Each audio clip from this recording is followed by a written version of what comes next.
This episode is brought to you by Prime Video. In the small town of Holland, Michigan, nothing is ever what it seems. Behind the tulip festivals and pretty houses lay dark secrets that threaten to tear a marriage apart. Nicole Kidman stars in this darkly twisted thriller about a wife and mother whose quest to uncover her husband's secrets may get her more than she bargained for. Holland, streaming on Prime Video March 27th. Hi, everyone. This is Glenn Keane, and you are listening to the Animation Addict podcast with the Rotoscopers. They are awesome. You're listening to the Animation Addicts podcast with the Rotoscopers, episode 111, Treasure Planet, with a very pleasing gold coin to precious jewel ratio. Want to be as cool as Jim Hawkins? Then be sure to do your holiday shopping at Amazon.com. You can find everything you need for solar surfing, hoverboards, and all the amazing gifts that you need for your family and crew. So to support the show, use the Amazon link, rotoscopers.com/Amazon.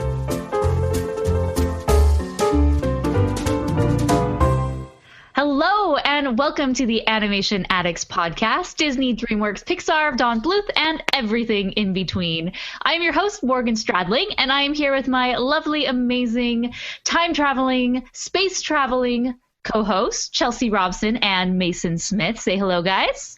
Hello, from the future. By the time you listen to the broadcast, it will be like 5 to 10 seconds into the future already. It's true. The future's great. 10 seconds from now, everything is pretty much the same, except a little bit better. That's my report from the future. So for those of you who are new to our show, the Animation Addicts podcast is a show all about our love of animation and the animation industry, particularly animated films. Each episode, we talk about an animated film, past or present, or maybe is it a future film that is set in the past, but has old clothes, but new technology. I don't know. We will do that too. Other dimension. And we review the film, we give our thoughts of the films, and we just have a great time while we were doing it. So this episode, we are reviewing Disney's Treasure Planet, and I'm really excited to talk about that. So before we get going, any house business? Definitely. I just wanted to... we haven't seen Star Wars yet. Why do you keep rubbing this in? Move on. So we are getting ready, just so you guys know. So next episode is going to be our end of year, the best ever, best of 2015 episode. So we need all of you guys to do many different things. One, send us your voicemails. We will also be throwing in other voicemails, maybe if they kind of got lost along the way. But this is going to be really great. So what we're doing is we're doing kind of like a game show. For a part of the one of the segments is going to be a little bit of a game show where you guys make up the most difficult, for those people who listen to the Animation Addicts podcast quiz ever. And then you're going to ask us to see how much we remember or don't remember over the past 3 years, almost 4 years of doing the Rotoscopers Animation Addicts podcast. All 3 years, not just this year? No. All of them. Oh, man. Can I take my day off for that episode? It's going to be so much fun. I am so excited because, I mean, basically, here's what you got to do. You as a listener, go back and listen to number one, which is like the Beauty and the Beast episode, all the way to 111, this episode. And you can make up different random trivia questions on what you think. If you've listened to this episode, you would know who said it, what they said, where, what they rated a film, or, whatever you'd like. And oh, man, we're getting that nitty-gritty? Yes. That's why I think it's going to be so much fun. Great. The Tinkerbell movie. False 4.5. Wasn't even on that episode. Whoa. Uh-oh. None of the above. Oh, wow. You guys... I am so excited about this because I just think it'll be so much fun. We will be laughing the entire time. The other part of this episode is going to be the Best of 2015 Rotoscopers Awards. So we are going to be posting a where you're able to go in and vote and choose. We do this every year. You guys get to pick what you guys thought was the best of 2015. So where are the links for all of those things? So if people want to go vote or they want to submit or they want to, I guess we will have the ballot up very soon, right? Mm-hmm. Yeah, the ballot will be up hopefully by tomorrow. I'll make sure to get it up by tomorrow. And then also, if you need to find it, so you can go to this episode, so rotoscopers.com/111, so 111. You can find all the links there, but that'll be up on Friday. Until then, you can just keep watching the website. Mm-hmm. And what's the link to leave their best moment or their sneaky, super hard question? Rotoscopers.com/rotosurvey. So speaking of, last episode, our last actual episode was our review of The Good Dinosaur, episode 109. But in between then and now, you may have noticed we had a special bonus episode, which was our interview with Don Bluth and Gary Goldman, episode 1. Oh, yeah. This episode is brought to you by Progressive Commercial Insurance. Business owners, meet Progressive Insurance. They make it easy to get discounts on commercial auto insurance and find coverages to grow with your business. Quote in as little as 6 minutes at progressivecommercial.com. Progressive Casualty Insurance Company. Coverage provided and serviced by affiliated and third-party insurers. Discounts and coverage selections not available in all states or situations. So this was a really, really exciting opportunity that we had. We got to go, Chelsea and I got to go and meet them. We've met Don, but this is our first time meeting Gary, which was really exciting. And and Mason was there, via Skype, which was really exciting. And we just got to ask them about their new project, the Dragon's Lair movie pitch, which they are doing. And I loved the episode. It was really great because we got to go into the details of, what is the plot and give us a little, idea of where this is going to go and what about this and what about that. And they just were so kind and giving of their time. And so if you are interested in either of those two, the films that they have made, including the Dragon's Lair video game, which they made back in the 80s, which they are trying to make as a feature-length film, which is really exciting, go check it out, rotoscopers.com/110. And the reason we did this interview is because they had moved their campaign from Kickstarter to Indiegogo. At the time we recorded that, they were almost to their goal, but as of this recording, they have met their goal, and now they have some really cool stretch goals. For example, in their pitch, it was going to have 4 minutes of animation, and 1 minute was going to be actual, complete, full color, totally done animation. But one of their stretch goals is they will extend that time to, I think, 110, 120, 130, depending on if they reach different tiers. So it ultimately means more amazing finished animation from these two animation legends, which is very, very exciting. So I thought it was a great interview, so go check it out. But I will stop babbling about that so we can babble about our favorite space film, not Star Wars, but basically the second coolest space film out there right now. Titan AE. Oh, I mean Treasure Planet. Oh yeah, that one. There are quite a few. Yes, Treasure Planet.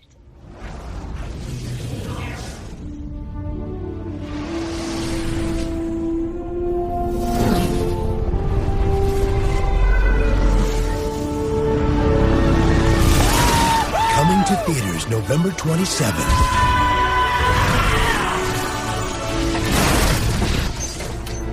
Mister, you okay in there, right? Beware the cyborg. This appears to be some kind of map. This is the moment Jim Hawkins had always dreamed of.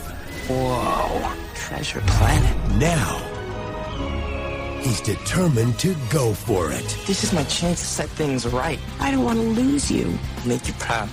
Robert Louis Stevenson's greatest adventure, Treasure Island, as it has never been seen before. All hands to station! Walt Disney Pictures presents Treasure Planet. How cool is this? What are you looking at, weirdo? Yeah, weirdo. Brace yourself.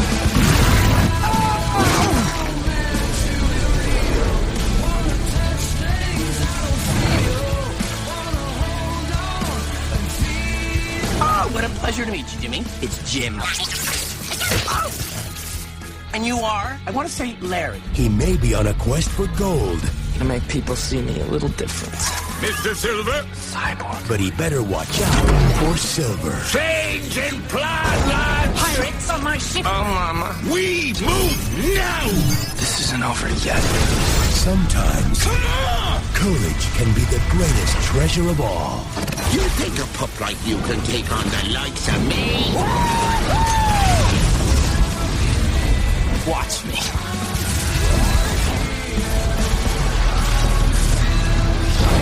Treasure Planet.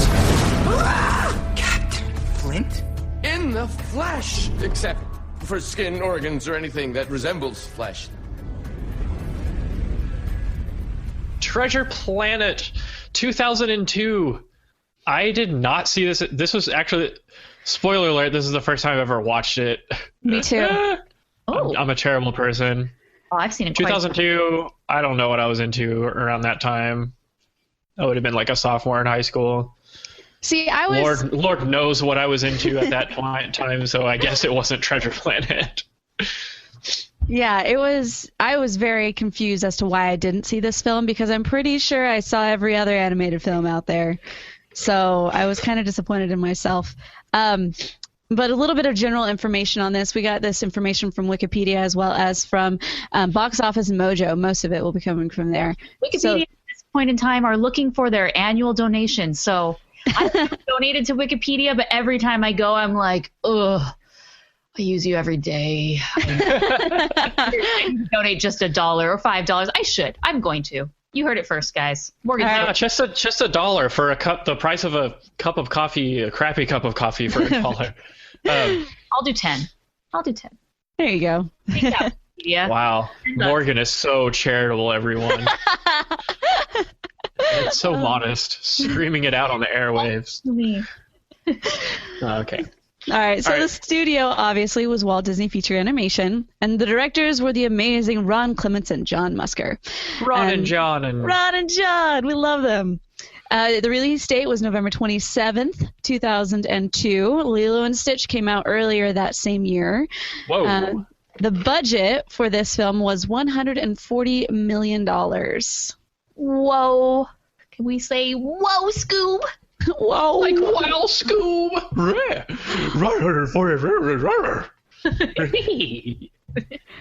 So like we could buy so many Scooby snacks with that.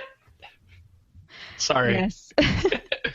Yes, Mason. So, if the production budget was $140 million, how do you think everybody felt when box office domestic gross was $38 million total, and then worldwide was $109.5 million? This is so weird because watching it for the first time, like at this point, the 2D pipeline for Disney animation had gotten so technologically advanced.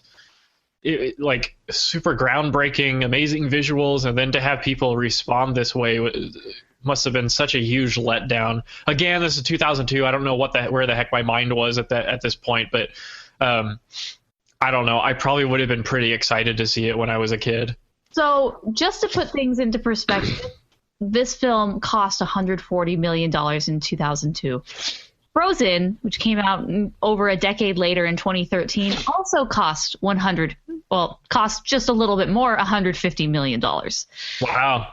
Yikes. And today's money is even more advanced than 15 years ago. Valuable, basically. 13 years ago, yeah. Our money today is not as valuable as our money was in 2002.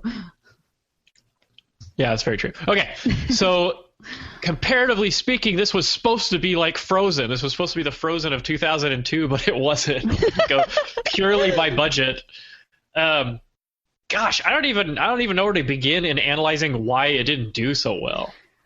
Well, I think at this point in time, Disney had a string of not necessarily flops, although I could think I feel kind of comfortable saying that Atlantis was a flop, and then there was Lilo and Stitch, which did pretty well, but not amazing. I think the Renaissance had passed, and it was very clear that Disney was not the same. And for some reason or another, this film just did not take off, did not resonate with audiences in the way that they wanted it to, which is kind of disappointing because, it's an interesting film. I think that its character, there's some really great character moments and relationships that are developed, but even critics, according to Rotten Tomatoes, it's 68% fresh. So it's not like it was a bomb by critics. It just didn't seem to really resonate with people in the box office. So yeah. Here, and not to add salt to the wound, but this was just a funny thing. I looked at all the other movies that came out that same day, and it was number 4 in the box office. Number 5 was Adam Sandler's 8 Crazy Nights. Awesome! Hey, don't diss on 8 Crazy Nights. That movie had a strong anti-alcohol message, which I approve of. So. Well, you heard it first. Guys like Mason went and saw 8 Crazy Nights instead of Treasure Planet. Oh, that's what that other means. Movies that came out in 2002. Well, I just remember seeing not billboards, but like being at the theaters, thinking, I should see this movie after coming out of what I can only assume because I did see it in theaters, Santa Claus 2. Okay, no. You know why people didn't go see this movie? This was 2002, right? Mm-hmm. Okay, because Lord of the Rings, The Two Towers, Star Wars Episode 2, Harry Potter and the Chamber of Secrets, Spider-Man, and Minority Report all came out that year. People were busy watching live action. Oh, and Ice Age, and James Bond, and Men in Black 2, and The Pianist. Like, so many huge... Ooh, and Equilibrium. Hello. So many huge movies came out this year. It was an overcrowded market. Like, it was overcrowded. So what were some of the other... Also, 8 Mile came out, and that's the most significant movie ever. 8 Mile. 8 Mile. Mm-hmm. It's very significant, even today. Anyway, so there's a perfectly rational explanation for why people didn't go out to see this movie, because they had already seen Star Wars, that movie, that year. Yeah, it's true. No more space movies. Anyway. There you go. I have heard almost... Our conversation is done. Yeah, close the episode.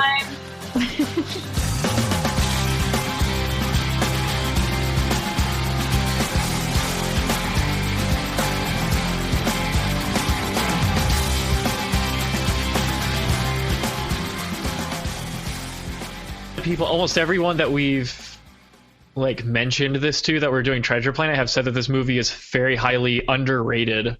Mm-hmm. And I agree. I can see why they say it's underrated. Like, when I seeing it recently and for the first time, it was very, very unique looking, and it had a couple of super highly appealing characters. Hey, what's up? It's Wanda Sykes. I'm here to remind you about something super important, getting your breast screened.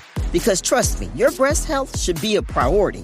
Early detection for breast cancer can change the game, which is why you should visit yourattentionplease.com to learn more. And do me a favor, if you've already had a breast cancer screening, remind your friends and family to visit yourattentionplease.com too. We gotta look out for our girls. Namely Long John Silver. Yeah, the overall creative visual style, this cyberpunk world was that was the most rewarding part for me, and that's why I would want to see it, because it was so creative, all the thought that went into these creatures and these environments and things like that. Music was negligible, however you say that. Negligible. Yeah. Yeah, there's the one song that's in there. I think it's a Bryan Adams song, or it's kind of Bryan Adams. Yeah. So you had never seen this film, so I guess I'm the only person here who... who's a true animation addict, apparently. So it was not Bryan Adams. The song was called I'm Still Here. It's also known as Jim's Theme, and it was written by the Goo Goo Dolls frontman, John Resnick. Yeah, Goo Goo Dolls, man. So, yes, I actually like that song. It was one of the ones that was on my iPod in my Disney playlist. So I do remember seeing this film in theaters because, again, I saw every single Disney movie that came out in theaters. Although I wasn't as pumped to see this film, during the Renaissance, every single film, I knew I was going to love it, and got kind of disappointed when Atlantis came out and it just didn't hit for me. And even then I tried to pretend that I liked it. I was like, yeah. And Lilo and Stitch was good. And then I think by that point there was a little bit of fatigue of, is this going to be as good as other things? And to me, it wasn't one that I was like, it's not one of these movies that while it is great and good and pretty decent, it's not one where I'm like, I love that movie so much, I need to go watch it every day. So yeah.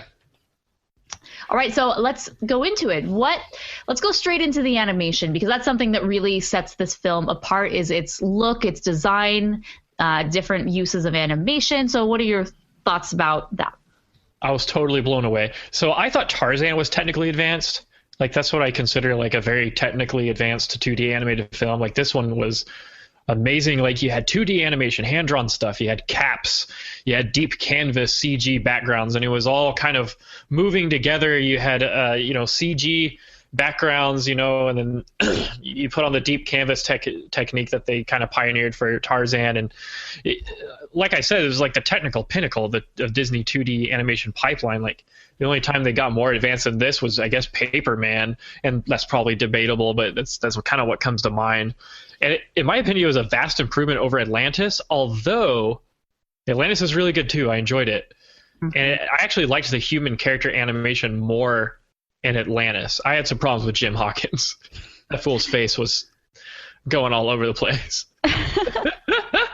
But I think that this tops Atlantis as far as visuals. Like, it's just mind-blowing stuff.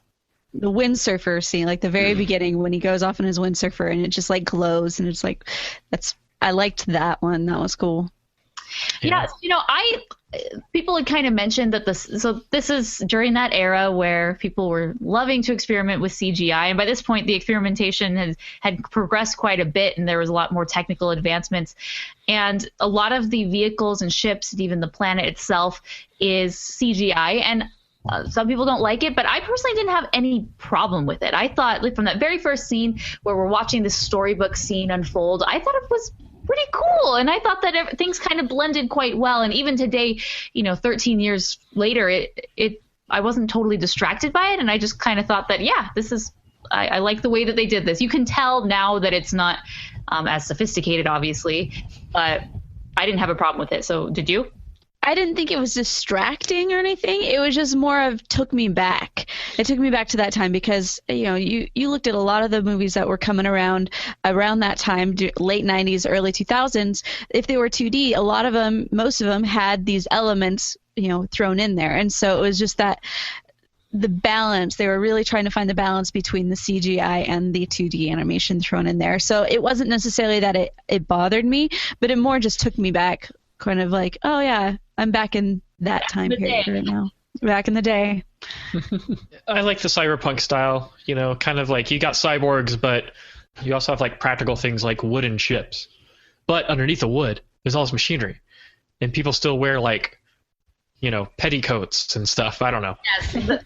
Their style and aesthetic is stuck in the 1800s as far as clothing and the way that buildings are designed and ships and whatnot. However, everything else has gone forward, a couple millennia. Hey, maybe this will be they just happen to have rocket how ships. It goes back. Yes. All of our clothes will go back to the 1800s style. I mean, we've kind of lost. We've already gone back to the 80s and 60s. I know. We're just going to keep going. Yeah. Well, I wish the brilliant minds at Disney did more sci-fi stuff, And yet we had Race to Witch Mountain. There you go. That movie with The Rock. About as sci-fi as you're going to get. I liked the original. Oh, the two kids? Yeah. And so going into the characters, I actually really liked the character designs. Like Chelsea said, this kind of took me back. I feel from Tarzan through about, Brother Bear, the films had a very distinct look to their characters. Oh, yeah. And this is totally it. When you're looking at Jim Hawkins, especially when you're looking at the mom, it just evokes this style that it wasn't quite the early 90s Disney style, but it's very close. There are just a few different nuances that I don't know if I can actually articulate, but, this film feels very similar to Lilo and Stitch and Tarzan in style, in the way that, like, just the human characters are designed, which I thought was really interesting because that's the first thing I noticed. I was like, oh, yeah. That's what all the characters looked like. How come there's no Disney theories out there that Jim Hawkins is actually a descendant of Tarzan? Because they look kind of similar. Ooh, the spaceship actually crashed on the planet. Yeah, who knows? The portal. They used the portal to go to Africa. And I get it. There were actually two twins, but we didn't see them in the movie because it was hidden. And and they took the other twin and put him in space. seeing the portal, actually, it could provide a clue for the overarching time vortex theory, which I pioneered. You did, yes. But we'd have to find proof that the portal on the treasure planet can transcend time and not just space. So that would be kind of hard to prove. That's kind of a stretch. But if it could, why couldn't it? Well, all right. This is for another discussion. We always get sucked in with the Disney theory. Well, going back to the characters, and just making a note, it's kind of how in these days during, you have Tangled, you have Frozen, and even into Big Hero 6, a lot of the people's big beef is that all the characters kind of look the same. And I think it's kind of what Disney does. They just find their character design that they like, and they kind of just morph it a little bit, and that's just what they stick with. But anyway, the film that is so drastically different, right. Is in this mix, but it's different because Atlantis had such a different style. Although Atlantis' style was, the characters were directly taken from this one comic book artist's art style. And Lilo and Stitch wasn't anywhere close to this either. But hey, yeah, that's true. It's just throwing it out there. Come on. But can I just say, hats off to the narrator. I went back to Beauty and the Beast at that point. Yeah. That's despicable. I love it. I love his voice. Tony J. Yes. He was also on Hunchback of Notre Dame. Disney loves their Lucky Charms. And why That's not? pretty good. I liked the exposition. It talked about this amazing planet with, the 10 planets worth of treasure. How did he do it? He disappeared without a trace. And and so it kind of sets up this legend and how Jim Hawkins, little Jim, wants to be an adventurer and do all that. Hey, and if we're gonna do a shout out to the narrator, we gotta do a shout out to Sarah Hawkins. She's like a very understated Disney babe, very attractive. AKA Andy's mom, the voice. Yeah. What else? What else, Mason? What else is there? What do you mean, what else? He doesn't get the joke. That's from Swan Princess, where Prince, the prince is like, oh, you're so beautiful. You're everything I've ever wanted. And she's like, well, what else? He says, what else is there? You're only talking about how she's a babe, and then we're moving on. But she's cool. She's a good mom. Just kidding. I'm just saying she's attractive. Nothing wrong with that. Nothing wrong. I know that there's some sort of niche rabid fan base that just loves her specifically. She probably has a cult following. Probably. If you're one of those, please let us know in the comments. On some Disney message board somewhere out there in cyberspace, there's this user going, can we just talk a little bit about how Jim Hawkins' mom is like the hottest Disney character ever? And then, that guy's name is Mason SMTX. Yes, it is Gary _Bulbasaur at awesomecoolness.hotmail.net. I don't know. Well, if you're throwing out your crush, I'm definitely going to throw in my crush of Jim Hawkins' voice, the voice actor. Joseph Gordon-Levitt. His hairstyle, no. No, not the hairstyle. But Joseph Gordon-Levitt, he's like one of my many celebrity crushes. I'm like, he's cool. That's very cliche, but... What? You think he did a good job doing this voice? I felt like he did. I mean, his voice is very... He didn't really put on any other... acting voice. It's his voice. Yeah. So it's not but I felt like they even went in and kind of made the character look like him slightly, so it kind of just had his vibe. So I felt like it blended well. Support comes from ServiceNow. We're for people doing the creative work they actually want to do. That's why this ad was written and read by a real person and not AI. You know what people don't want to do? Boring, busy work. Now with AI agents built into the ServiceNow platform, you can automate millions of repetitive tasks in every corner of your business, IT, HR, and more, so your people can focus on the work that they want to do. That's putting AI agents to work for people. It's your turn. Visit ServiceNow.com. Yeah, I don't know about the voice, but it's like, hey, look, it's every problem with late 90s at-risk youth all rolled into one, down to the awful freaking haircut. No, I mean, his mom had to have known he was on the path to the dark side based on that awesome / horrible rat tail. Oh, like, you know what? There were 2 horrible rat tails that year: Anakin Skywalker and Jim Hawkins. Yep. Again, path to the dark side. Speaking. Oh my gosh! This whole episode really is just a subplot for the new Star Wars film. Or confirmed. Context to that film. So yes. When you're watching The Force Awakens, look for big noses and rat tails. That's how you know the bad guy is. Yeah, big noses means they already are a bad guy, and rat tails mean they're on the path to become. Oh, very good. If they have both, I don't even know. Okay, I had to have not been the only one who thought that his facial animation looked really weird. Like his eyes kind of floated around on his head. And you know what else? His cheekbone.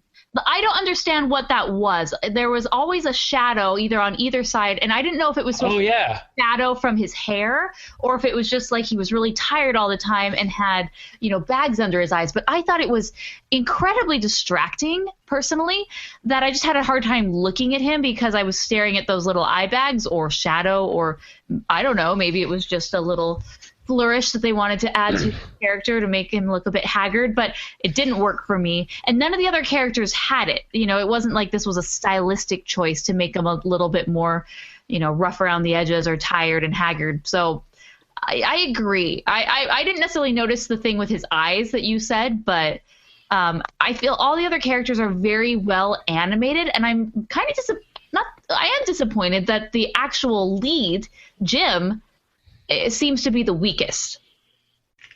Yeah, he definitely wasn't my favorite to look at just because there's so many more interesting characters.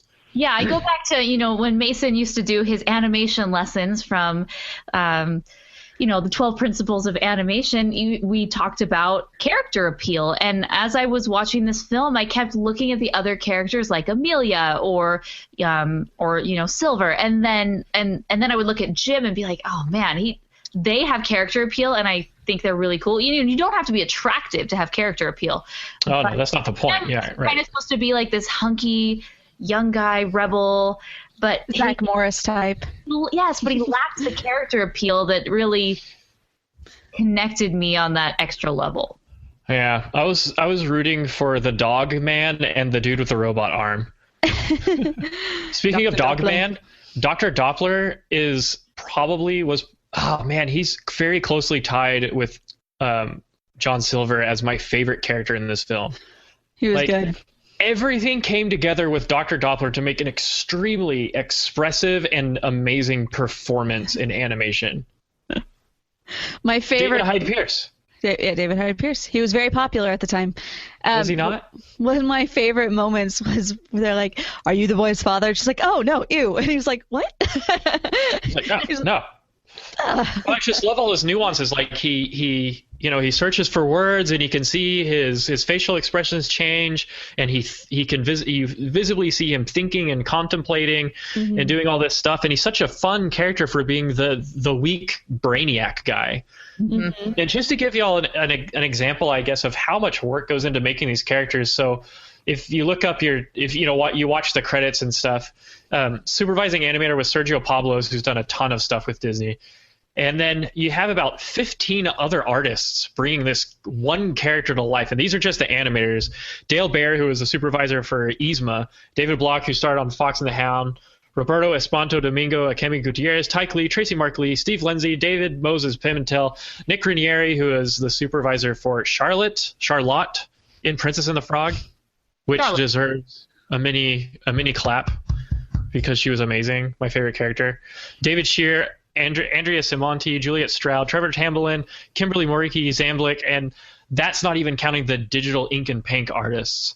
So I mentioned them by name because I really feel like people need to get special recognition as the artists for an animated character. We don't do this much these days because I don't know why CG has changed this, but we used to get credits for, the lead for this character was this, and I love watching the end credits for these kind of post-Renaissance, 2D animated films from Disney because they really give recognition to their artists, particularly Atlantis. If you watch the end credits for that, you can really see all the different artists that went into that. And I don't know, there's been this argument going around that in addition to the voice actor, the supervising animator for a said character should also appear, like should be just as highly billed or just as highly mentioned in the credits. I don't know if y'all agree. I'm trying to think. I feel like the reason why they were so big during that time was because when they had all the big fallout with, well, not so much the fallout, but it was the war between Disney and DreamWorks as far as like trying to, bring in other 2D artists and kind of steal from each other, and it was just this big old hullabaloo that happened. I think during that time is when it's definitely when all of the income skyrocketed, but I also think they really put out for a, like, notice us, put us in the credits. And I miss that too. I think they should. Yeah, I have long said that it's very unbalanced in the industry how the voice actor gets so much attention and recognition about everything that they do. For example, when we went to the red carpet of Frozen, I'd ask some of the artists ahead of time, like, oh, are you going to be at the premiere? And they're like, no, we don't get to go. Like, oh, how sad is this? Of course, Kristen Bell and, all the different, Josh Gad and all of them were totally there, and they were the stars, right? Because that's what the public knows the most. But nonetheless, just because the artists necessarily aren't these huge draws or celebrities, I don't think that's a reason for them to be pushed out of the spotlight for the hard work that they do, which is, infinite more than what the voice actors do. Not to downplay what voice actors do, but the amount of time that they put into their role is so small compared to the time that the animator has to work on that character and develop and really get the nuance of the acting and the performance right, so that way it tells the story. So I agree with you, Mason. If they were to do that and do a sort of billing, it would be really cool.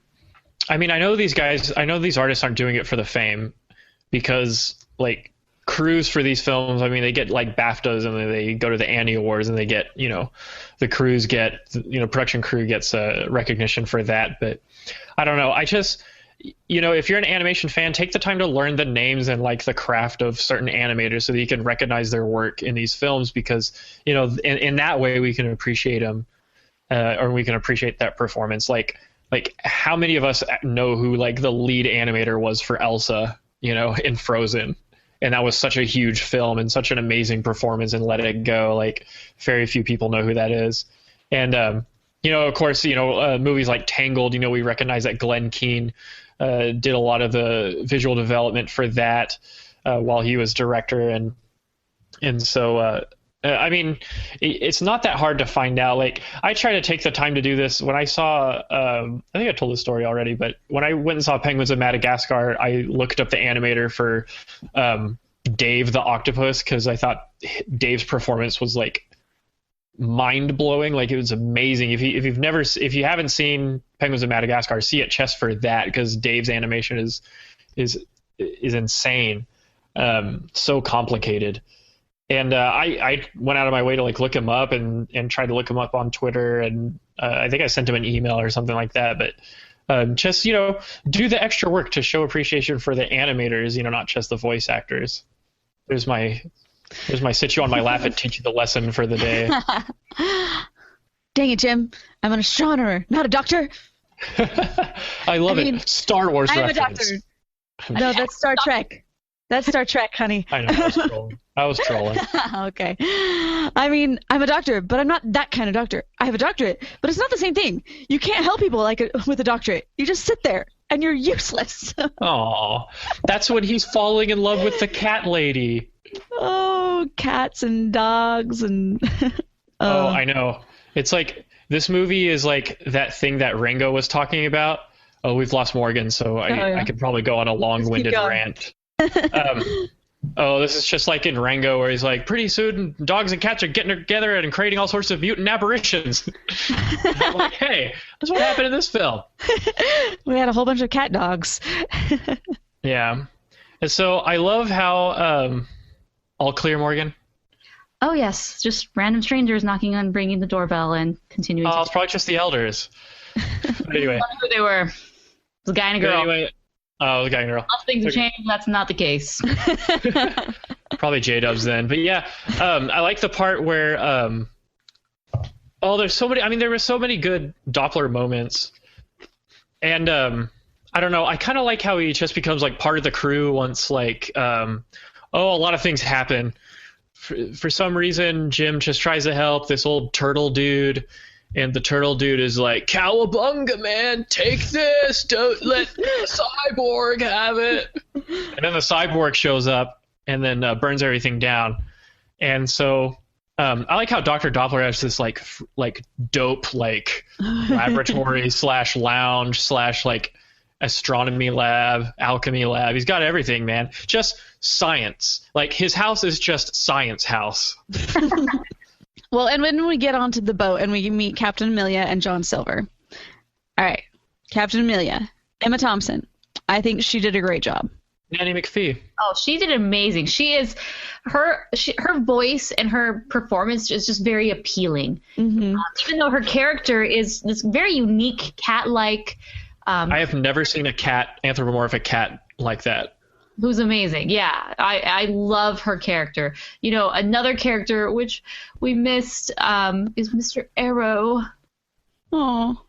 I think that fool, the rock golem. Yeah, I think they do a great job with him in just the short time that we have with him, that we're able to kind of see that relationship between Amelia and Mr. Arrow and how they really are, you know, captain and first mate, and they have this bond and they've traveled basically the universe together, and then it makes it that much harder when he's gone. Not necessarily so much where I am crying because he's now not with us, but I didn't cry when we lost Mr. Arrow, but I wanted to. But you feel it. You feel the absence. There was something in there. Yeah. I like the moment where they're like, "Are you the captain?" Haha, no, she's the captain. I'm like, all right, I get it. We're all sexist.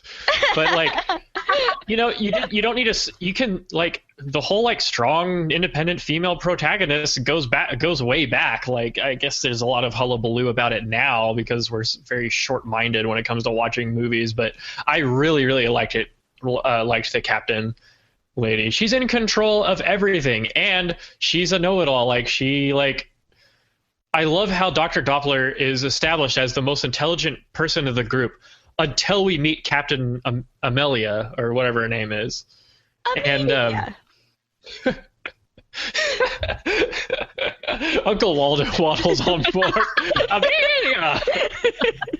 Where the blazes is your sister? Why are you a cat? Oh, good time. We need to do that one. There's so many good movies we need to do. We're talking about Atlantis. We're talking about Aristocats. One day we will have. You know, we've never reviewed Finding Nemo. We were going to, but we never did. It's true. Hint, patrons. Yeah, come on, patrons. Let's go. Snap. Now the next one is Felix the Cat. Not Felix the Cat, Fritz the Cat. I'm looking forward to that. And then we get introduced to John Silver, who could possibly be one of the most appealing Disney antagonists ever. Yes. I loved him. Yes. Like, there are very few of these post-Renaissance Disney villains and villainesses that I actually love, but man, he is brilliant. Like, how can they turn such an ugly-looking character into someone so appealing, you know? And that's what character appeal is, as we've already established, is not attractiveness. Of course, animation supervisor was Glenn Keane himself. Well, that's why. That is the answer. That's your answer. His cyborg parts were CG, brilliantly executed. Did you know that they tested comping the CG robot paraphernalia on old footage of Peter Pan? So somewhere out there in the Disney archives is test footage of Cat walking around with a cyborg arm. That's awesome. I love it. Or something or other. Everything from his voice to his animation to his expressiveness to his inner conflict and his character arc were just so gripping. Like, that's how you do it. That's how you do it. Yeah, one of the things that, like, the nuances that you threw in there, every time he did something nefarious or whatever, his eye would turn red. Right. Or like, you just see so much based on little things that are like, I like these things. I like all these magical touches. Things. Well, just all of those nuances of how he moves and what little parts of this cyborg give him away, and it's great. So his voice actor is Brian Murray, and he actually hasn't done too many films. He's only done about 4 films in his career, but he is most noted for his radio dramas and also his Broadway and off-Broadway performances. So he has a good voice for that. He's a true actor. Animated by the animator. I think that's one reason why he's able to emote so well and really get us invested in this character, because, you know, we not initially, I mean, if you're unfamiliar with the story, you don't know this, that he's the bad guy, right? He's really Long John Silver. Yeah, he's Long John Silver. But we find that, you know, midway through. But his whole point is he has to act like he is this good guy for Jim, and they start building this relationship, and I buy it and I believe it. And there comes this weird point where you're not sure whether it's an act and he's just doing it, or if it's real. And what that's a combination of the voice acting. I think the song, that montage scene where they're really, you know, doing all these different things together and growing and having a great time, you know, that helps. You just see this arc of these two characters, and I love that scene. That is ultimately some of the best parts of this whole film, is that relationship between those two characters. Because Jim is this character who, you know, no, it's very stereotypical, but, you know, he doesn't have a father, and so he doesn't have a father figure in his home, and he's rebellious as a result, and then he meets this man who, you know, is a cyborg. He's a cyborg. And we're describing Terminator 2: Judgment Day. You know, he's his boss, but he's also his friend, and he's kind of one of the first, as far as we know, father figures in his life who really embraces him for who he is and doesn't think that he's a bad guy or that he's just some hooligan or he's going to the electric chair. And I love it. It's my favorite part, and I think the film gets bogged down later with Ben as he comes into play. Oh, and I wish we'll talk about Ben, but I wish they wouldn't have introduced him and just left it the relationship between John and Jim. Okay. They got it, like, okay. So for me, the relationship between Silver and Jim is the most interesting part of the whole, like, Treasure Island story. If you haven't read Treasure Island but you have seen Treasure Planet, shame on you. You should always be reading the books that these films derive from. Are you going to be reading Hunchback of Notre Dame in preparation? Dude, I saw the silent film. Because I read the book. Oh yeah. Anyway, continue. They should have made it around this time. Wouldn't it be cool if they made like a Moby Dick adaptation? That could have. The whale doesn't show up for like the Moby first. Dick comes out like this month, right? No, it's called In the Heart of the Sea. But I wish that I'm all about that Thor. But yeah. Oh guys, it has Cillian girls. I mean, it has Cillian Murphy and that guy from Thor in it. I mean. Oh, what reason do you have to not see it? But anyway, I really love the story. I really how romantic. What do the Babettes say in Beauty and the Beast? They're all talking about Belle, and one of them's just like, he's gorgeous. What's wrong with her? She's crazy. He's gorgeous. Oh, that's right.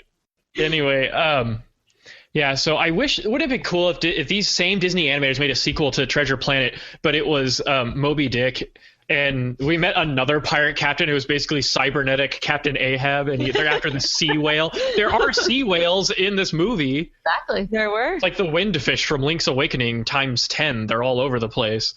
But yeah, I love that relationship.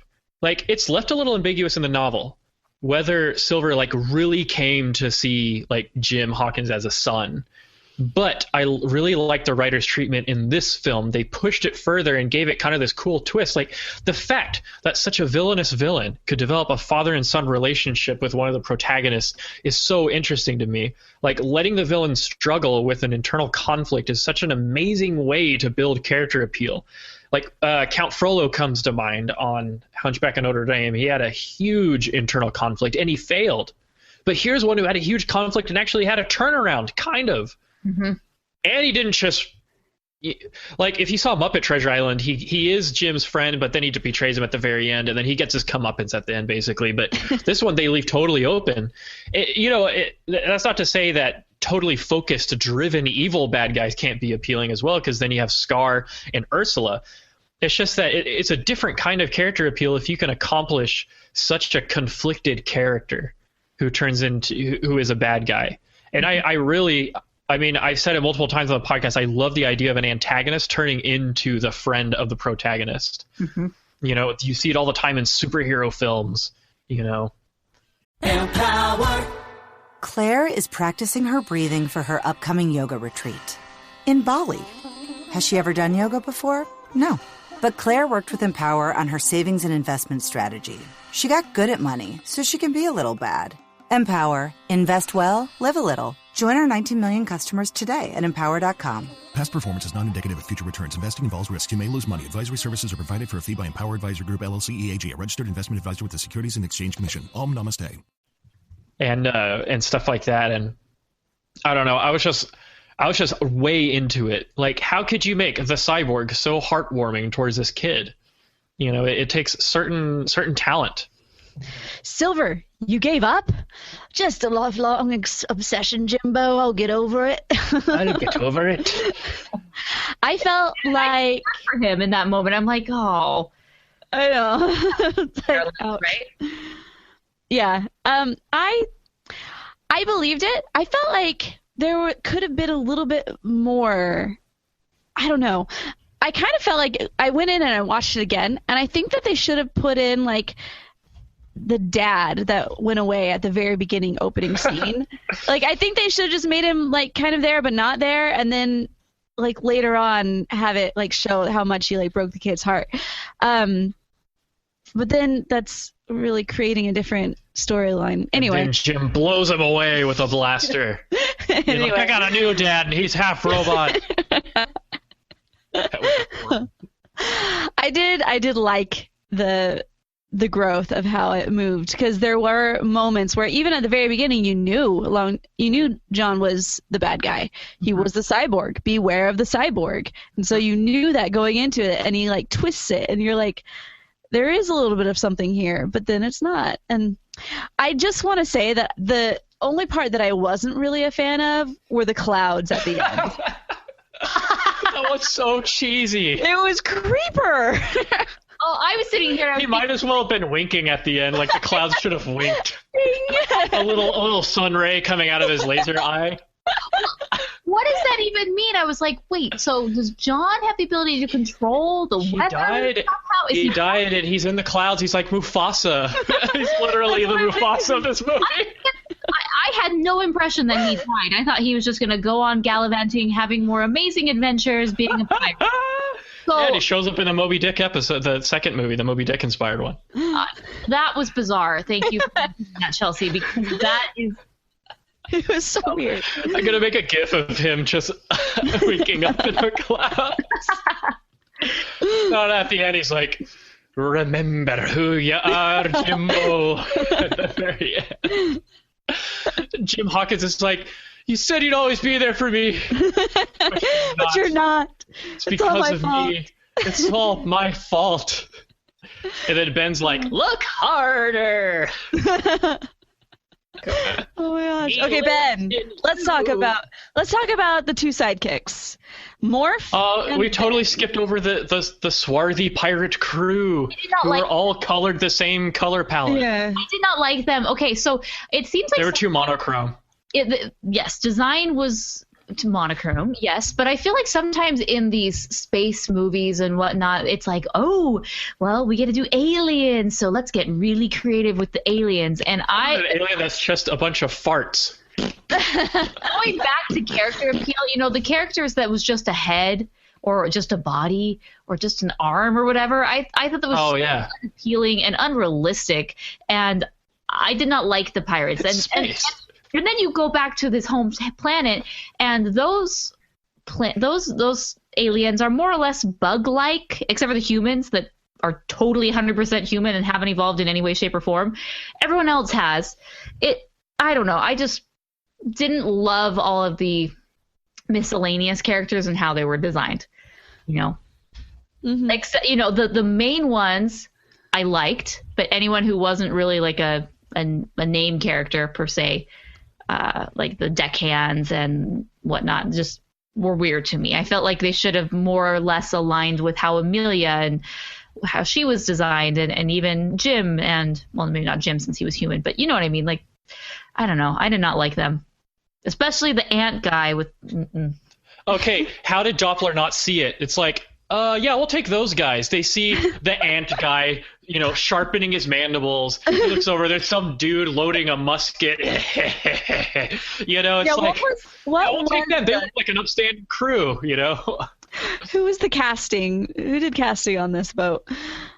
Yeah, I don't know. Like, the captain, the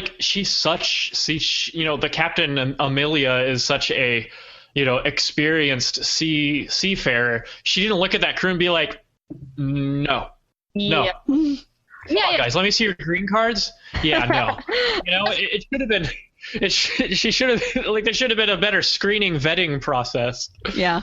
It doesn't make sense that just because he was financing the operation that he would pick the crew. It seems like the actual captain would pick a crew that would work well with her leadership style. And she's an amazing captain, but she has terrible eyesight. Well, she knew at the beginning. She's like, don't be talking about treasure with this crew, people. So who picked them? Were they just like, nobody wanted to go on this RSL legacy? RLS legacy, like, could you make a more blatant nod to the source material? But that's cute. It's cute. I liked it.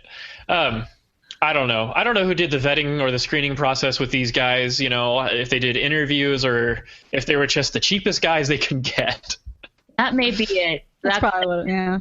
And Jim and John purposely made them the cheapest so he can get hired. Yeah. Yeah, probably.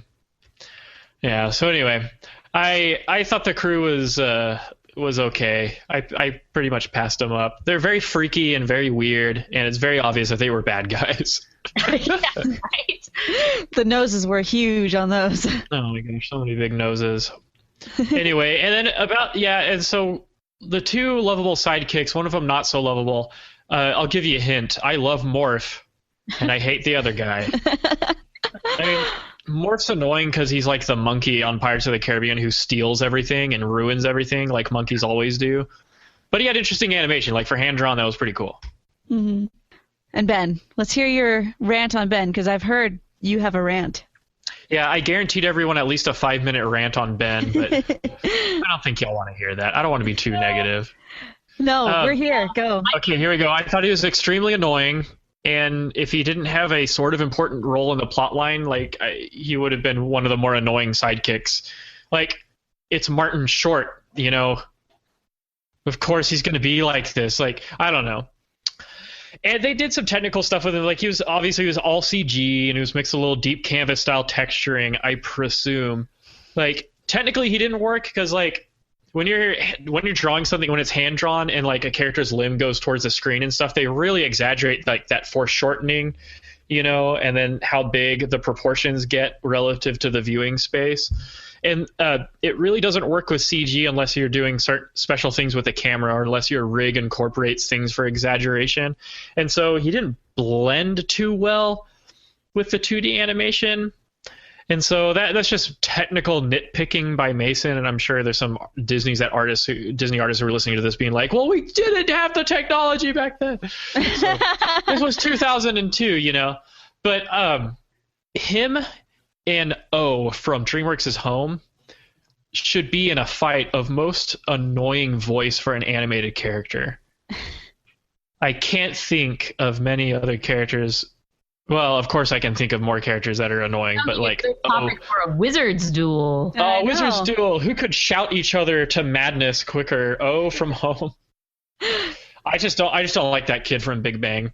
But Ben was extremely annoying. Like he was worse than Batty from Fern Gully. My name is Batty. Yeah, Ben should have had a Ben rap. It's like, we get it, you're a crazy robot, but like, stop screaming, my gosh. Crazy robot. You can never have another genie. You can never have another scatterbrained funny man. Ever. After that. Nope. So stop trying. Go home, Martin Short. I'm calling you out. Be yourself. All right, you bad boy. I don't know. I tried to make this an epic rant, but in the end, he was just an extremely annoying side character. I thought you were going to have another top 10 list of why he's annoying. I know. I was expecting a lot more than that. I'm going to have like a BuzzFeed style post. Top 5 reasons why you will hate Ben after reading this post. I did like how they actually put him to work at the end, though. At the end of the movie, they have him like be the actual server, but I feel like every order is going to get wrong. So with Ben, he's interesting because I do not like him. I think he's very annoying. Nobody likes you, Ben. He's crucial to the plot. Yeah. I'm just trying to sit here and think, like, I love this movie until we get to him, and then I'm really taken away from it and distracted, and I'm annoyed at the screen at what I'm seeing. And I feel that once he hits the picture, it takes a dive a little bit. So do you think they should have just taken him in a different route, not to be the Martin Short crazy, but put him with somebody else? Why did it have to be a character that had this piece? You know, it could have been some inanimate object that they were able to find. I just felt that the relationship already was so strong between Jim and John that why bring someone else into the mix who has no emotion because he's an actual part of the source material, isn't he? I know, but you have to be this robot annoying guy. Well, I think that has to do with the voice. So I think really if they would have changed the direction that they had him, instead of being the annoying guy, be like this, fun guy that, hey, I've been lost forever. Yay, I have friends. But just kind of like there, I think you would have hated him less. He probably still wouldn't have been quite as useful. But, you would have hated him less. That's the goal in life, to hate him. Yeah, working on it. Yeah. Oh well. So that's Ben. Like I don't know. Sure, he had this huge. Like he was pretty important to the plot, but like, my gosh, man. Who liked Ben? Who went out and got the Ben toy after that movie came out? All right, I'm on it, guys. Looking up eBay right now. Ben Treasure Planet toy. I've already posted killer DeviantArt fan art of Ben. The plushie, on the chat. The Ben plushie. There are quite a few of them. How can a robot be a plushie? I can see R2-D2 because he's kind of bulbous, but the McDonald's toy is also very common on the eBays. Ooh, I am loving this Long John Silver.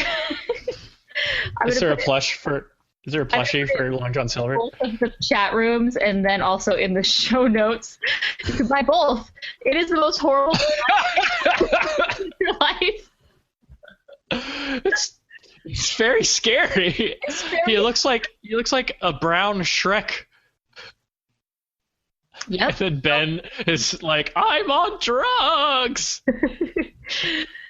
So that's the most unappealing plush toy. I will include a link below in the show notes, rotoscopers.com/111, because I know you guys are going to be wanting this in your Christmas stocking. Yeah, satisfaction guarantee. Buy with confidence. Excellent condition. Oh, look, they have a Captain Amelia also. Huh? They have a Captain Amelia who looks like a character from Cats Don't Dance. It's true. Again, all of your amazing plushies will be. Yep, I got you. Which one of our writers really collects all the Disney dolls? Is that Aja? Mm-hmm. We should get her these. Don't you want these, Aja? And that's a no. That's just answer for her right now. Excuse me? That's true. All right. So, okay. All right, we're done with Ben. We're done butchering that poor robot. Let's just talk about the overall plot. Obviously, this follows not very closely, but more or less the same plot line that is found in the source material, Treasure Island. Oh, yeah. I love the Disney movie Treasure Island. I think it's a forgotten, I didn't know they made a Treasure Island. Oh. Did they make a live action? Yeah, it's in the 60s. Oh, yeah, so I've seen the live action. Yeah, of course. I prefer Muppet Treasure Island. Yes, We've got Captain Beaver. By Robert Louis Stevenson, and has given us some great characters over the years, particularly Jim Hawkins and Long John Silver, who now has his own franchise of fish restaurants. It's excellent. Oh, yay. Mm-hmm. What a great legacy to leave behind. Commonly coupled with an A&W. Yeah. Or Taco you know what character wasn't in this film was Blind Pew, who has to be one of the creepiest characters in literature ever. I was kind of waiting for a Blind Pew to come out. And the Black Spot? The Black Spot. Dun, dun, dun. A pirate's death. Mm-hmm. We don't have that, but it's okay. So what did you feel about the actual planet and how that ended up working? So the actual planet itself was, the treasure. First off, I was looking at the treasure and I'm like, oh, this is the treasure of 1,000 planets. And I'm like, wow, the most coveted treasure in all these different planets just happens to be gold coins and jewels. Yeah, it's like we haven't found another resource we're still on the gold thing. Yeah, exactly. I was like, hey. So these other planets, it's still gold. It's not uranium or any other precious metal or element. Everyone is still going for that gold, trying to make $1. Yep. And I was very surprised. This treasure, the ratio of gold coins to precious jewels and gems was almost like a 1-to-1 ratio. There were a lot of jewels mixed in? It wasn't like Scrooge McDuck in there? Yeah. Normally when you see, these hoards of money, it's probably about 80% gold coins and then, 20% jewels, maybe 10% jewels. Anyway, yeah, I get you. These are the things I think about as I'm watching. Again, Ben came on the scene, and I got very distracted and started. Morgan's a fancy pants. I felt like I just felt a real flashback of Goonies the moment they entered into the actual cavern of coins, which was it's not a bad place to be. Goonies is awesome. Oh, the cavern of coins. One day I'll find my own. You're going to have that pool. Mountains. That pool of gold coins. Gosh, that would hurt.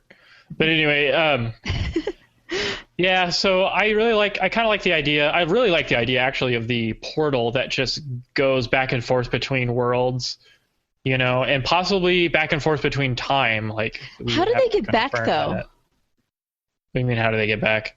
So every time that they go in, how do they get back? Is the portal just always open? That was well, yeah. So it's like Interstellar. The power of love gets you there. Duh. That was something that I was interested in too, because he had the little, map thing, and that was always on, the pedestal that opened up the portal. So is this portal just always open? And if it's always open and you're spending a significant amount of time plundering, wouldn't other people see this portal as well? That wasn't explained very well. Is this a portal? Maybe they have some sort of remote control that... Yeah. Cloak. Locks the car. Cloak engaged. Yeah. Again. That was my only thing. I was like, how in the world did they get... Is it always open? I was really bummed about at the end was when they go through the portal at the very end. I was like, this is amazing. This portal does everything. I guess it wouldn't have mattered because the actual, planet was being destroyed, but I'm like, take the map with you. The map is pretty intense. The map was amazing. I thought it was it's not totally unique. It's something we've seen before in other sort of, places, but I really liked it. Even with my years of experience, it would still take me a lifetime to figure... Wait, what was that? I love it.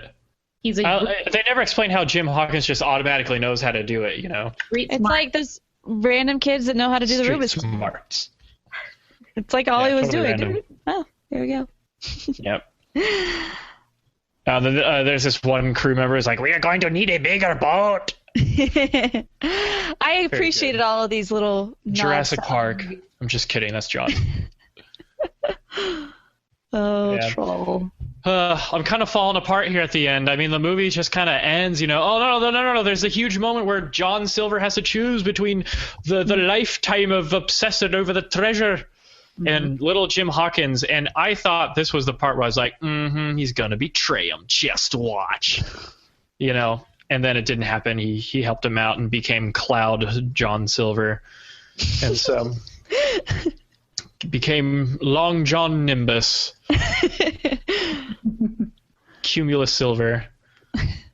I felt like the overall movie was kind of slow.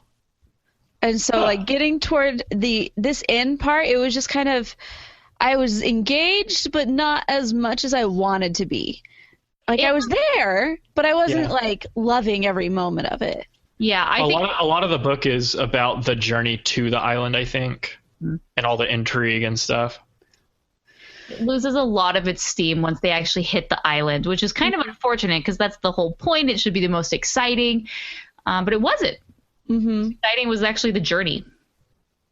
Yeah, and stuff like that. Life is. Oh, Joy in the Journey, EFY 2002, and then so they have to like mix it all up with stuff like the black hole, We have to ride the black hole out of here. Oh, I know. It's every space movie. Wait, let it explode, and we'll ride the explosion out of here. It's like every sci-fi movie does that. Can we just have a sci-fi movie where we're like, no, thrusters all the way up. Let's just turn out of this. Let's just not even deal with that. Go in the opposite direction with my ship. But anyway. Not gonna yeah, and then I like how he finally gets rid of Mr. Ant-Man or whatever that fool's name was. And then Mr. Scrooby-Doo. Scrooby-Doo. I don't know, but always a classic. All right. So let's wrap it up. And it does wrap up very quickly. They, go through the portal. They get home. Oh, here's some little gold so you can rebuild your. Oh, John Silver gave him all the gold. No, he's a nice guy, and that's the thing. I feel kind of conflicted. I'm like, you are horrible. What's he gonna go do? Like, just find another. He's gonna be like Jack Sparrow. Like, he's the lovable villain, the lovable bad guy, the anti-hero. It's funny. So when you mentioned that, because this film came out a year before Pirates of the Caribbean, so they were in production around the same time, and Pirates really weren't as hot as they were after Pirates came out. But it's just interesting how just one film and a certain set of characters really takes off and takes over the world, because that's what Pirates did. Yeah. It took for, five-ish years. It was the big thing. But this one, not so much. Combining our two favorite things, pirates and space, a.k.a. Pirates of the Caribbean and Star Wars, two of the biggest franchises at their time. Star Wars. Yeah, they took Treasure Planet, they took Pirates, and they turned it into a space opera. It's great. Great premise, but it just, I don't know. Didn't pan out. So many other films came out that year, like I said. Anyway, in conclusion, I really love this film. It did kind of wrap up pretty quickly, but I mean, whatever. And the writing was good. Like, I like the treatment they gave the source material and stuff. And Long John Silver, though, he goes down in history, or he should, as one of the most appealing Disney villains, antagonists, I suppose you would have to say. You need to make a list of like a video countdown of Disney villains or underappreciated Disney villains. The villain countdown. It's an illusion, Michael. It's an illusion, Jim. My friendship. Will Arnett is Long John Silver. In an alternate. My friendship wasn't a trick. It was an illusion. Dead dove comes out. Anyway. Oh my gosh. Anyway, all right, let's rate this. I'm gonna go first. Revolutionize your cooking with the Tefal infrared air fryer. Watch as your food crisps up through a large lighted window and delight in faster, crispier, and juicier results with no preheating thanks to Tefal's advanced infrared technology. Discover the future of cooking and bring innovation into your kitchen by visiting Tefal.com. And probably be the underrater and give it 3 stars. 3 stars. An underrated film. Yeah, I'm gonna go right along with all the underrated. You're just part of the problem, Chelsea. I am. It just didn't hit me the way I wanted it to. And like, you look at the writing, the nods, all the fun things, the animation, they have a lot of really good things for it. And it was just kind of the same problem it had when it first came out. It just wasn't my cup of tea. It wasn't what I wanted to see, or it didn't have something. Songs. It's not because it didn't have songs. It was hard for me to really get into. Didn't have songs. It probably didn't. It didn't. We know, Morgan. Didn't have songs. No, and so I'm going to be part of the underrating crew. 3 stars. Well, you're a one-person crew. Actually, there's quite a few. I'm going to give it a solid 4 stars. Like this, I would definitely watch it again, and if only for the visuals and to watch John Silver again.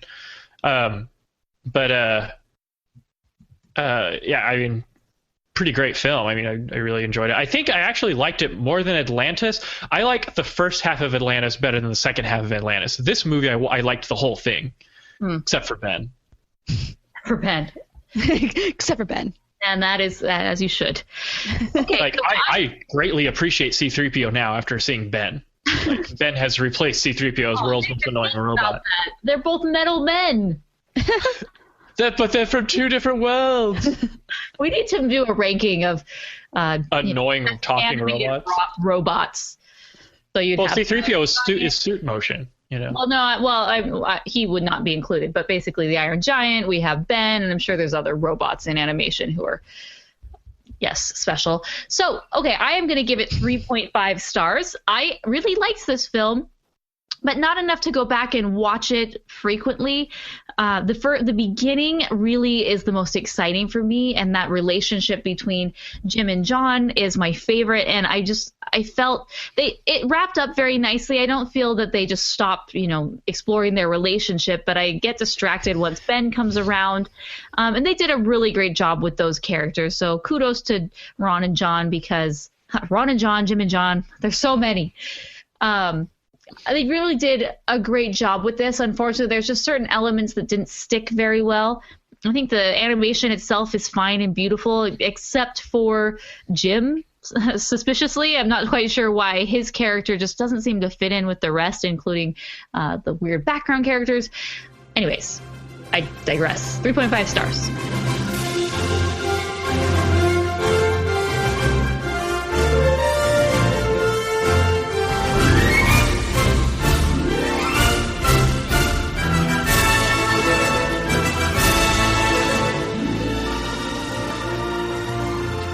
Do we have a Twitter question for our Twitter? Not, because we have so many voicemails. Let's get on with the voicemails. Be able to handle it. So I'm going to jump right into this, and our first one is from Sinjin. In 3, 2, 1. Hey, Rotoscopers. Really excited that you guys are doing Treasure Planet. And I had a few thoughts that I wanted to share with you guys real quick about the movie. First off, I love the setting. The 18th century cybernetic space fantasy that they've got going on is just so cool and interesting. It lends itself really well to some awesome set pieces and ideas, but I don't feel like it's used to its full potential throughout the movie. And that could be because it's an adaptation and the filmmakers are trying to hit specific story beats, story elements from the source material. But again, I feel like it's kind of a waste. And for that reason, I feel like Treasure Planet could have been more successful had they scrapped the adaptation altogether, kept the setting, and using pirate adventures like Treasure Island as inspiration, created an entirely original story with original characters and whatnot to go along with this awesome, fantastical universe that they had created. So anyway, overall, I think Treasure Planet is a solid film, definitely worth recommending to those who haven't seen it. But it's just missing a few things that would really make it something unique and truly classic, I think. So anyway, thanks for listening. You guys rock. Yay, we do rock. You rock, Sinjin. Yeah, he does. I was totally in agreement with everything he said. Yeah, I think of all the cool seafaring tales they could have taken from Moby Dick, duh, and Treasure Island, stuff like the HMS Bounty, Robinson Crusoe. I guess Ben is like Robinson Crusoe robot gone horribly wrong. But yeah, I kind of like that. Maybe even, I don't know, they could have made it into, like, this could have been the animated Pirates of the Caribbean, but with the cyberpunk feel. Like, I don't know if they could have pulled it off like Pirates of the Caribbean pulled it off because they didn't have Johnny Depp. But yeah, that's a very interesting perspective on it, and it kind of makes sense. It would have been really cool if they had just kind of ran with the feeling of the source material. Next one is from Jack. Jack. Rotoscopers, this is Jack calling in. I just want to give my brief thoughts on why I chose Treasure Planet as my Patreon choice and what I really think about this movie. I chose it because it is probably Disney's most polarizing movie and maybe its most underrated. It was at the end of the experimental era for Disney after Emperor's New Groove, Atlantis, Lilo and Stitch, all those really un-Disney-like films, and they always managed to surprise me. But Treasure Planet just surprised me no matter whenever I watch it. I don't know. At first, I thought it was going to be a very terrible movie, judging from the look of it. Boats in space? Why would you go with that idea? Why not make it classical and traditional? And then when I sat down to watch the movie on the Disney Channel several years when I was a kid, I just realized why they chose to take place in space. It kept visually surprising me. What I mean by visually surprising, I mean they always reveal something very interesting about why it's done in animation, especially 2D animation. For example, the reveal of the spaceport, that blew my mind the first time I saw this. The reveal of Treasure Planet and where the treasures are held, and the reveal of, oh my god, there are so many things. I just love the interpretations of these book characters into these aliens. I mean, this is a very imaginative world. I don't know where to begin with it. But anyway, long story short, I do enjoy this movie. I do come back to this movie at least once a year because it has a special place in my heart.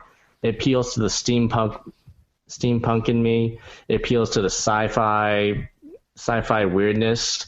And I just think it leaves you with that great Disney feeling, especially when you see John Silver in the clouds and Jim just looks on. I can't deny it leaves me feeling really good. So I give this movie 4 out of 5 stars, and I hope all you Rotoscopers have a great holiday. Bye. Aw, you as well, Jack. Thank you.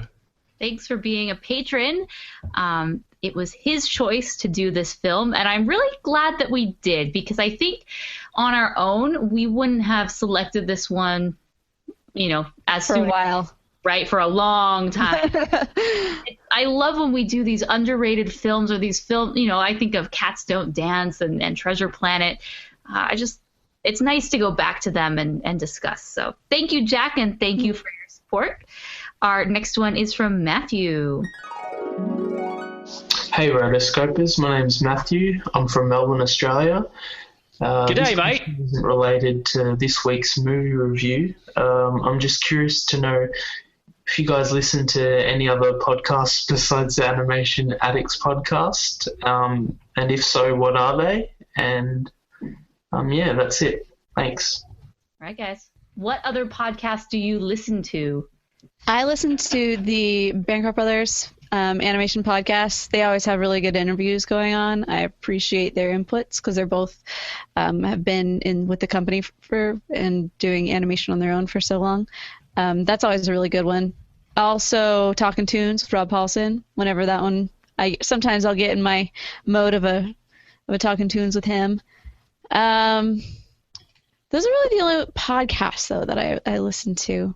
So I listen to quite a few podcasts, animation and not animation related. So we'll go with non-animation first. My podcast that is my ride or die is Rob Has a Podcast, which is mostly focuses on Survivor, Big Brother, and reality competition shows. So I am a huge Survivor fan. I'm not even going to go into it right now because I've got into it a million times. But he is amazing, the amount of content that he's able to put out. He probably does about, 5 to 7 shows a week. And I really appreciate that. So I am a patron for him. Other shows that I listen to on a regular basis, I listen to Pat Flynn's podcast called the Smart Passive Income Podcast. It is a kind of an entrepreneur, small business podcast, and he is himself is a self-made man. So I love hearing his perspective on different things relating to business, blogging, marketing, and he has some great guests on there. Another show that I listen to and I love is This Week in Tech with Leo Laporte. Leo Laporte is kind of known as the father of or king of podcasting. He is one of the most famous podcasters out there, and he has a network called the twit.tv network, where he has a variety of shows, probably 20 or 30 different shows, but This Week in Tech is the flagship show, and it's a weekly news podcast, which that is one thing that I would love to mimic for, like we could do This Week in Animation. And that's when eventually we hit that patron level. That is something that we are going to do, is just a weekly news show for animation. Other podcasts, I do listen to the Bancroft Brothers from time to time. I listen to Pixar Post podcast. And then there's others that are just kind of on and off that I choose to listen to. But those are kind of the main ones right now. So, Mason, do you listen to any podcasts other than your... Yeah, for the longest time, this was the only podcast I listened to. It's not that I didn't try. I tried listening to... Well, actually, back in the day when I was at BYU, I listened to Dan Carlin's Hardcore History.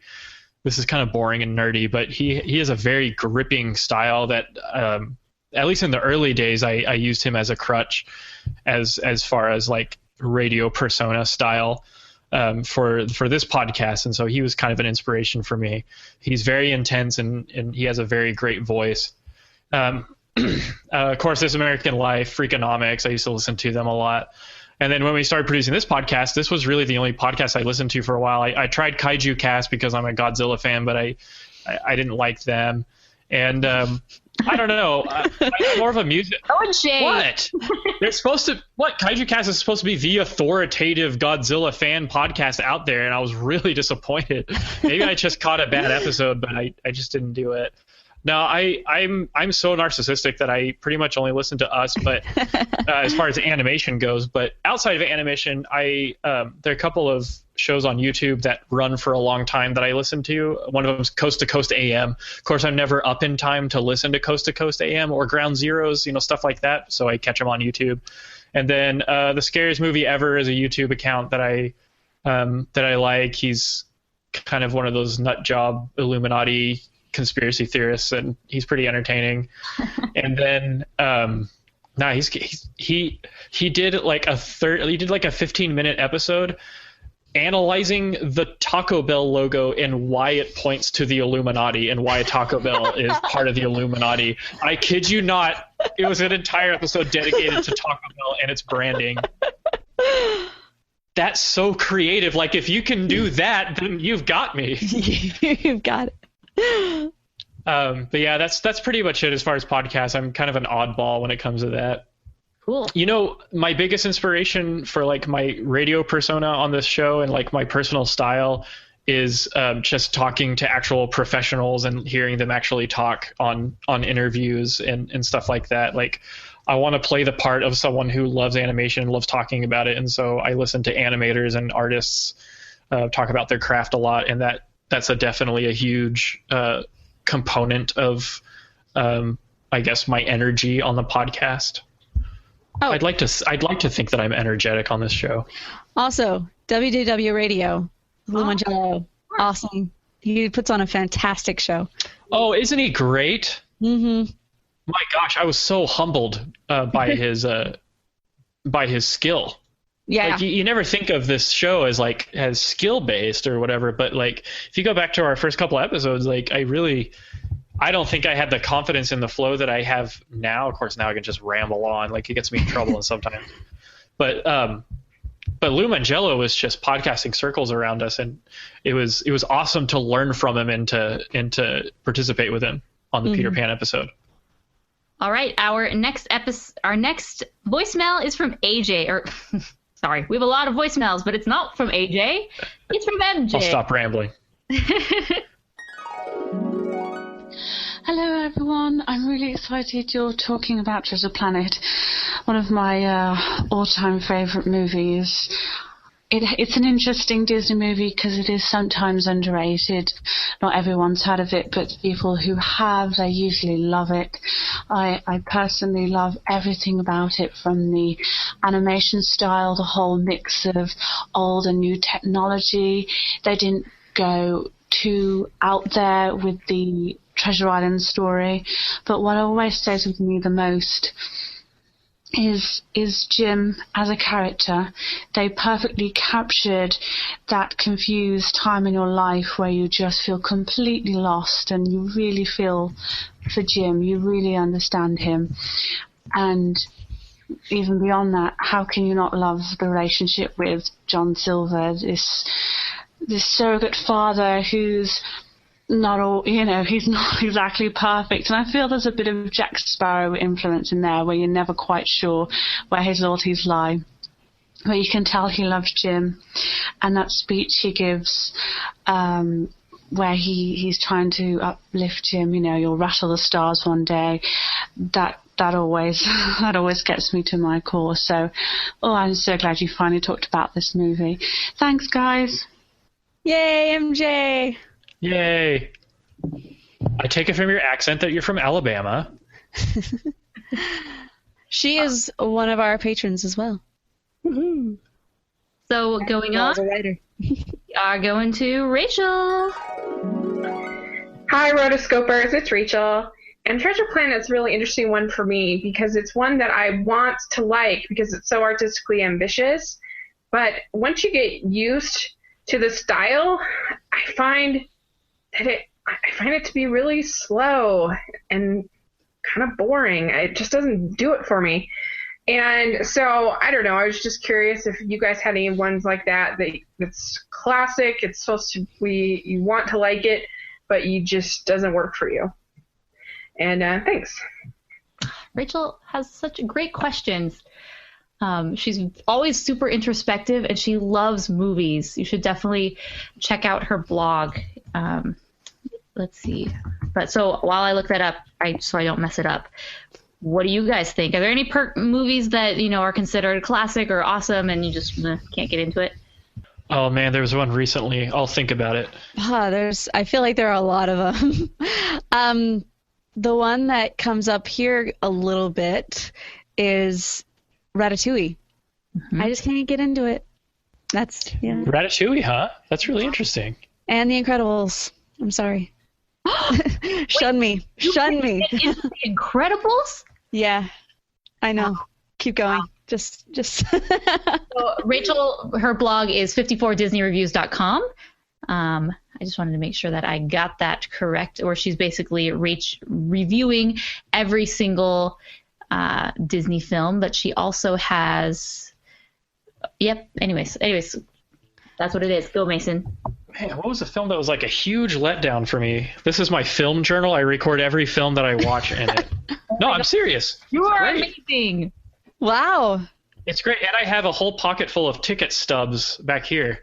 I've got it all. Like, this is my Thespian Society sticker from high school. This is Star Wars. Let's see. There's SpongeBob. Very important. And then Pixar sticker. And then, of course, Rotoscopers right here. Yeah. Did you just say SpongeBob's lame? No, I said you're delaying. I'm trying to think of a movie for me that doesn't quite work. I don't know. As I'm thinking of that, we are going to go on to our next one. And the next one's from Ray. See. Oh, Boyhood. Oh, we're talking about animated films. Let's see. We can do whatever. That'll help things. Hi, Rotoscopers. My name is Ree. I've been listening to the podcast for a while now. You've done a lot of the movies I would have sent voicemails to, especially The Great Mouse Detective, Robin Hood, Hercules, and All Hooks Go to Heaven. But alas, it was not meant to be. I would have sent one in for Lilo and Stitch, but I didn't have the same attachment as I did for Treasure Planet. I haven't seen this movie in almost 10 years. I did watch it yesterday. I haven't watched it because I was afraid that it wasn't going to be as good as it was before, because nostalgia is a killer. But it was still awesome, sort of. The first 2 acts were great. The pacing was great, and so was the story and characters. They put the right amount of energy and heartwarmers to make you want everything to work out for these guys. The animation was also very gorgeous. But it was the introduction of Ben, which, by the way, very scary jump scare. You can keep Fidget. That the story started falling apart. I know Ben was in the original story, but it wasn't necessary. Morph was already the comic relief, and even though Ben filled in some plot points, he wasn't really needed as far as comedy goes. Yes. But the movie does manage to save itself towards the end with the awesome escape. I rate this movie 4 out of 5 stars. I was watching this with my sister, though, and she brought up a good point. Why is it when someone finds a huge treasure, they're never allowed to keep all of it, but they're always allowed to only have like a few pieces or none at all? Anyway, keep up the good work. See ya. Yeah, why can't we have it all? Oh, it's a concerted attack on wealth. It's all on that podcast that I listened to about the Illuminati. Yeah, they just don't want us to get the idea of accumulating wealth for ourselves. Because riches aren't everything. It's the most important thing are the lessons you learn along the way and the people that you befriend and become father figures for. All right, thank you, Ree. Besides The Hobbit, I can't think of a recent film that was super hyped that I didn't like. Well, good. All right, so 2 more voicemails. One is from Vanessa. Hey, Rotoscopers, it's Vanessa from the last voicemail from your Peanuts episode. I just want to thank you so much for your suggestions. It really meant a lot to me and the kids I work with, especially I think I agree with all the movies that you guys suggested. And also, I'm glad you guys suggested shorts because that works better in a therapeutic setting since we only have so much time and you can really have a lot of have that time to discuss the films. Just walked out of The Good Dinosaur, and I wish I had waited one more episode to ask these questions because, oh my goodness, that movie, I was in tears. It was ridiculous. I never thought a movie past 1996 would make my top 3 of a list of favorite animated films, but Good Dinosaur is number 2. I mean, all the content, spoilers, but I figured you guys would be doing this. PTSD, I'm definitely going to use this with my clients, those flashbacks, but also the animation, so beautiful.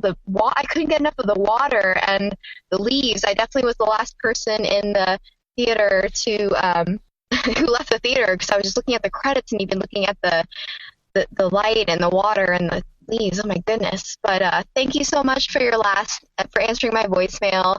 It means a lot to me, and curious to hear what you guys think of The Good Dinosaur because I think after Beauty and the Beast, it's hit my number 2 spot. Thanks again, Rotoscopers. Love you. Bye. Oh, we love you too. I'm glad that we were able to come up with that list and brainstorm with other people in the comments of different films that could be used in a therapeutic setting, and I'm glad it helped her. That's awesome. All right, this is our last one, so let's check it out and round it out. Great phrase. Morgan Mason Chelsea, it's Mark. I'm calling in regards to your Treasure Planet podcast, which I hope to actually join live, but if I don't, I'm at least sending this voicemail. Treasure Planet, is a film that I really love, and I actually put it on my top 13 favorite films from the entire Disney canon. My favorite characters in the film are the 2 police robots that bring, young Jim Hawkins in at the beginning of the film. Those guys were cool. Incredibly designed and look so cool, and I'd love to see, robot cops. That'd be awesome. Okay, well, Robocops. From a cool perspective, that'd be awesome. So my question to you guys is that in this movie, I've noticed there are a lot of inventive, colorful, creative minor characters like in the background and stuff, especially in the docks scenes before on their planet before they actually go on the ship and go off to the other planets that they're going to. So out of all those minor characters in the background, which would you say is your favorite and why? Okay, looking forward to hearing your answers. Bye. Cool. So, the little frog girl at the very beginning, she's like staring at Dr. Doppler, and she's like, "Go away." And then she eats his food. I liked her. I like that. I like the two aliens that are the caricatures of Ron and John. They're on the ladder and they're looking for platform 9 3/4 or wherever they're trying to get to, and they're like, "Yeah, just go down there, take a right, you can't miss it." That's a cool bit of trivia there. Actually, they were my favorite aliens. I can't remember who my favorite background characters were. I just like the fart alien. It's like, why not? All right. So also going back to Rachel's question, I've had some time to think of underrated films, or not underrated films that people love that I just simply don't. I'm having a hard time thinking of one. Cloudy with a Chance of Meatballs 2. Some people loved that series, and the first one clearly is better than the second, but I just really did not enjoy myself in that film and could not get into it, and so that's the one I would pick off the top of my head. Well, there you go.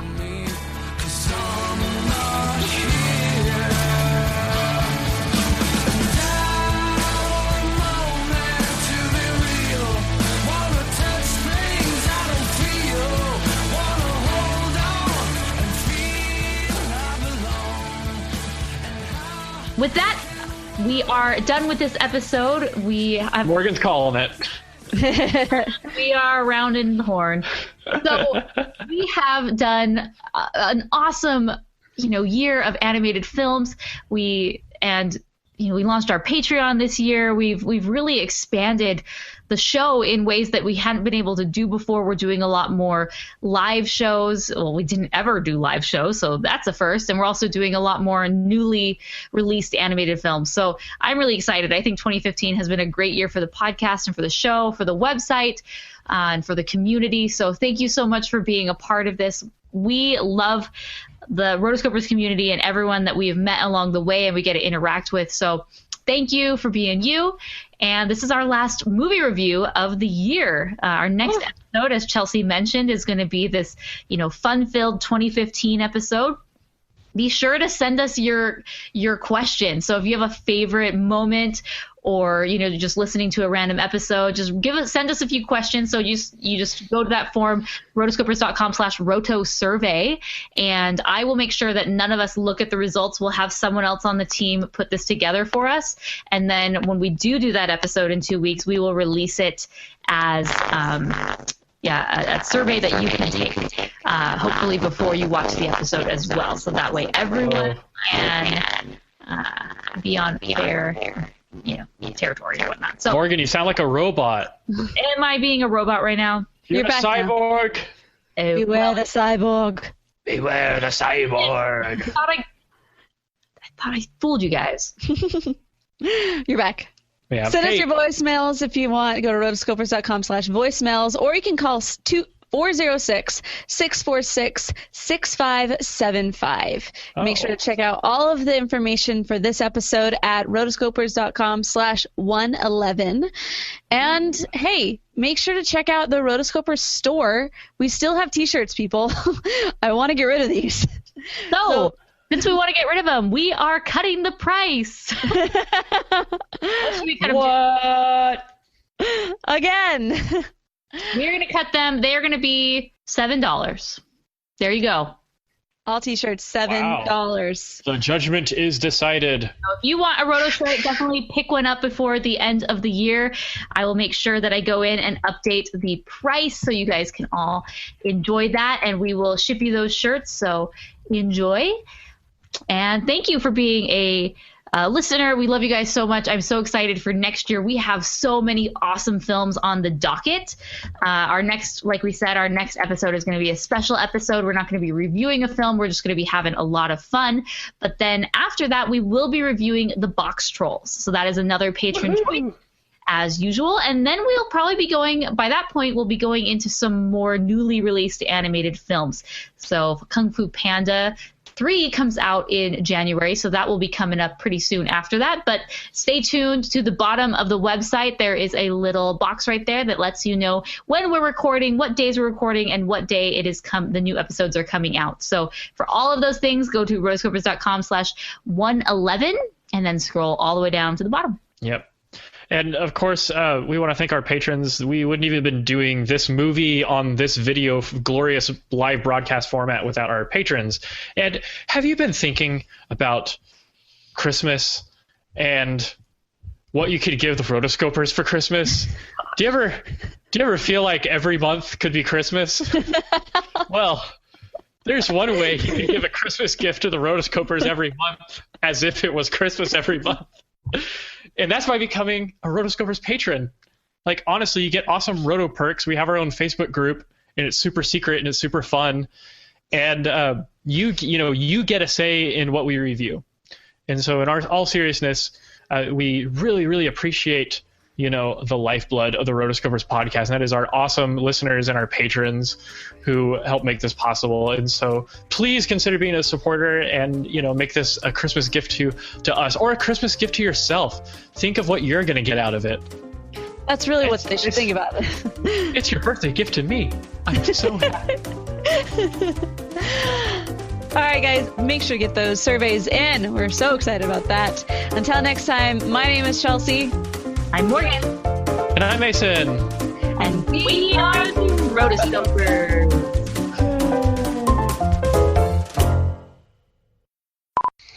Papa.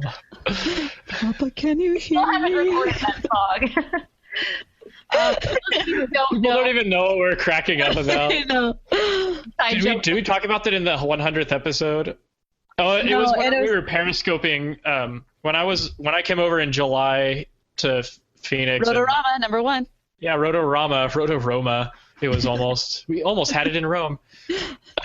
We were doing Disney karaoke on the piano, and I think one of us got mixed up, and we were singing this song. Home from Beauty and the Beast, the play version, theatrical version. The play version, but we were singing it from the perspective of the beast.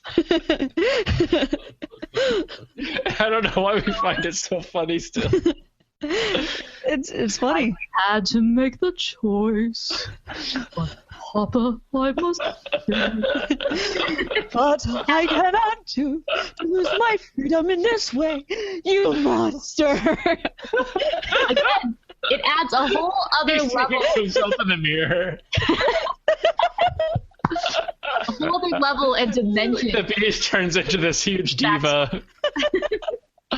Oh man. That is wow. Surprisingly, we hadn't lost all of our watchers by now.